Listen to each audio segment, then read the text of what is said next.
This is Radio Health Journal. I'm Nancy Benson. This week, to red meat or not to red meat. Find out what's wrong with the nutrition information you use every day. Folks just throw up their hands and say, gosh darn it, I'm just going to eat what tastes good. The reality of food when Radio Health Journal returns.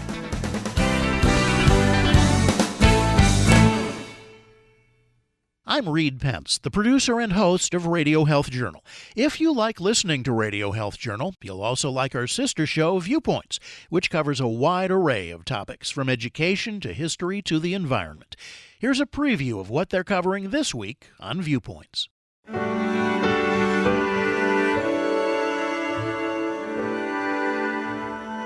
This week on Viewpoints. Why did I stay as long as I stayed? Mainly because I was embarrassed. Wasn't that I didn't have the income? Who wants to give up on their marriage? The stigma that follows victims of domestic violence.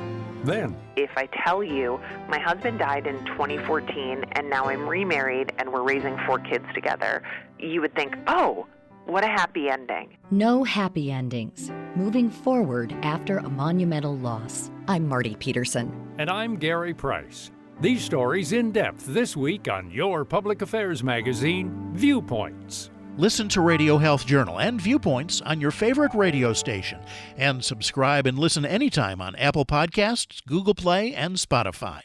Also, follow us on Instagram and Twitter at Radio Health Journal.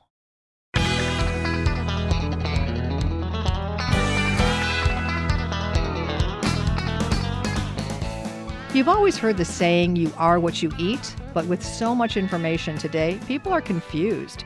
Do they really know what they're eating, or have they just given up trying to learn? I don't blame them because it's confusing. It's contradictory. We tell folks one day, oh, don't eat avocados. They're awful. They're full of saturated fats. And then a week later, it's, you should be eating more avocados. This is like a food miracle. It's so good for you.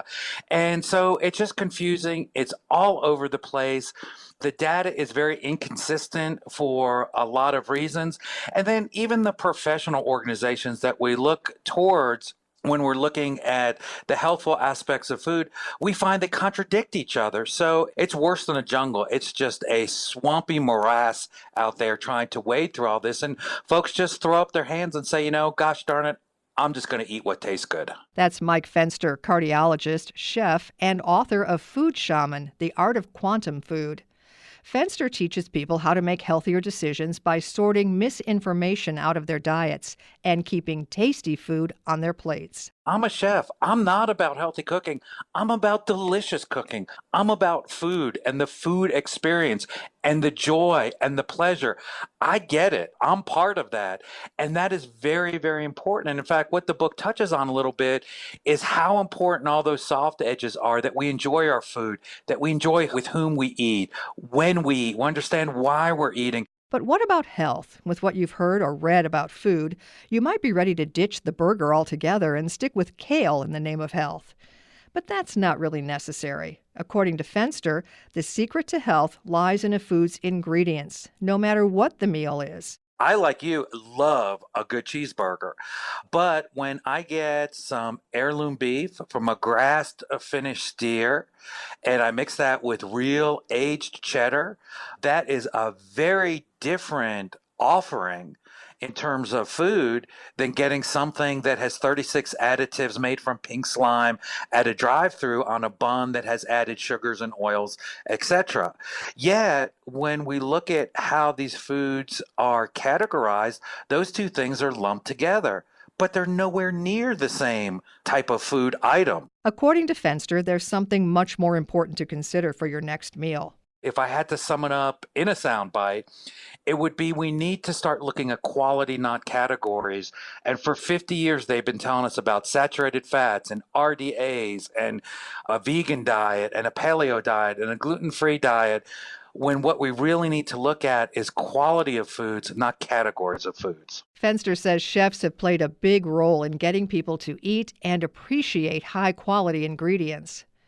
Price is one of the biggest concerns people have when it comes to buying meals, but a higher price isn't always a bad thing. Well, that organic, free-range heritage chicken costs more than the industrially processed bird. Sure does, but when I break it down and I save the carcass and then I make my own stock from the leftover tops of the organic carrots, as we do in a professional kitchen, then we start to see huge amounts of savings. And that's how we run a professional kitchen like that. Even if we do end up saving money over time from purchasing high-quality food, we still live in a fast-paced world.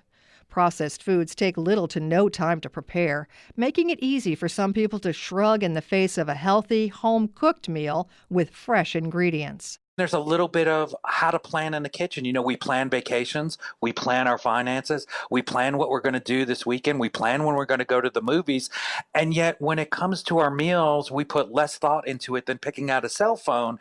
And we become addicted to a convenience culture where it's an afterthought and I'll just go through the drive-through and get this or that. So we have to come home to the kitchen, as it were. But eating should be more than just grabbing a quick bite. It's about nourishing our body. One thing Fenster has started paying more attention to in the last 5 years is the bacteria in our intestines. The bacteria help us break down food and are essential to our health. I devoted a whole huge new chapter for it because there's so much information. And what we are finding is that this is essentially the best way to think of it is it's an organ. Just like a pancreas, like a heart, like a brain, these bacteria influence us and influence our health in so many ways. So using the right ingredients does more than just improve physical health, save money, and leave our taste buds satisfied. It helps these bacteria in our guts, which may even improve mental health. The bacteria in the gut can secrete over 50 known neurotransmitters. We've all heard of serotonin. That's the happy juice that makes us happy. And when somebody's depressed, Big Pharma makes a pill that makes you have more serotonin. And lo and behold, when we eat the proper foods and we have the proper gut bacteria, they produce serotonin that gets into our brain, and literally the bacteria are making us happy. You may have never thought about your gut health, but Fenster says it's not too late to start. One is you can get some good probiotics or symbiotics, as it were, which will help kind of jumpstart the process. But to maintain it, you have to do a very simple thing, which is eat high-quality foods and real foods, authentic foods, organic foods. And why is that? Because we have to remember that these bacteria have co-evolved with us over millions of years to co-metabolize the foods we were meant to eat. And in the last 25 years and 50 years or so, when we're adding things like polysorbate 80, for example, or zero-calorie artificial sweeteners, these bacteria have not evolved to co-metabolize those compounds. Fenster says our nutrition needs have increased over time, and it's important we keep that in mind when we feed our bodies. Improving the quality of what we eat may just improve the quality of who we are. Chef Dr. Mike Fenster invites you to read his book, Food Shaman, and find out more information on his website, chefdrmike.com, or through a link on our website, radiohealthjournal.net. Our writer this week is Reagan Houston. Our studio producer is Jason Dickey. I'm Nancy Benson.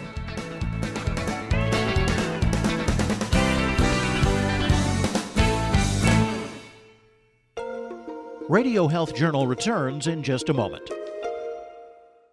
Father's Day is a great reminder that Dad can't take his health for granted. For example, prostate cancer is the most common cancer in American men, excluding skin cancer. Though many men are hesitant, a PSA screening test may be a good idea. That's because prostate cancer is very treatable when detected early.